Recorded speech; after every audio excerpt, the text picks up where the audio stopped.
today to announce that the program known as DACA that was effectuated under the Obama administration is being rescinded.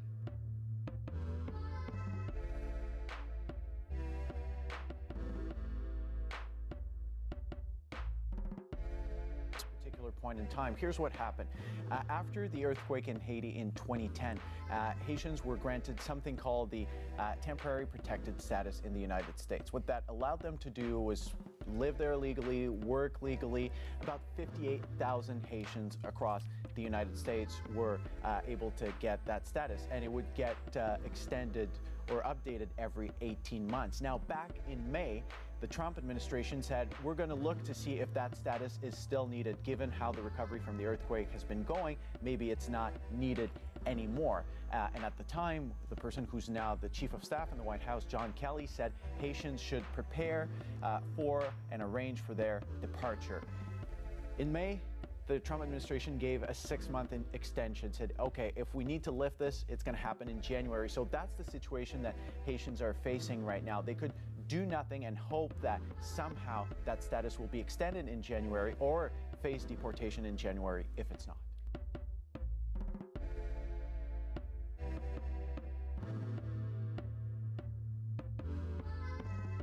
President Donald Trump's threats to end temporary protected status is forcing Haitian immigrants to an uncertain future.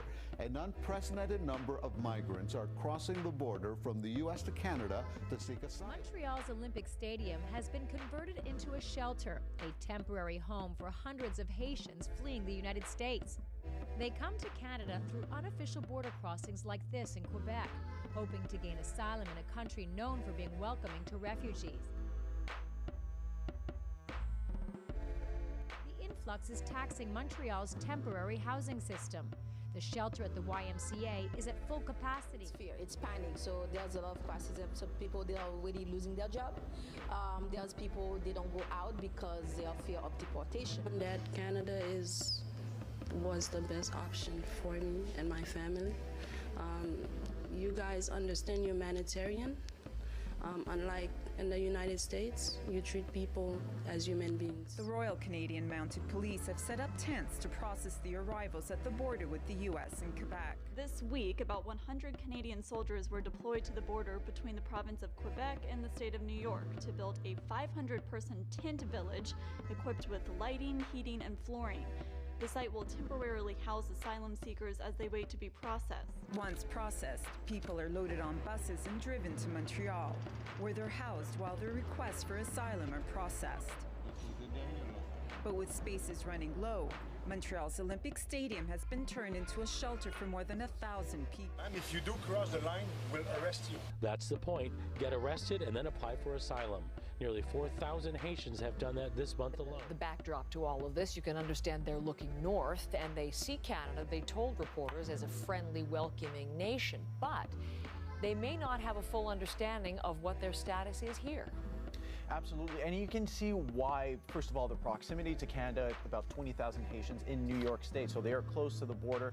There's also a big community in Montreal, so you could understand why they would do this, especially given the message internationally that's been heard from the Prime Minister and other ministers that Canada is a welcoming nation. The problem is they don't have any kind of special status when they come to Canada. The moratorium on deportation to Haiti has been lifted in Canada, so no special protection on that front. They would have to go through the regular refugee process, and in order to get a successful claim in, they would have to prove persecution, and that's very difficult for Haitians to do in Canada. Take a look. Do they have a well-founded fear of persecution today in Haiti?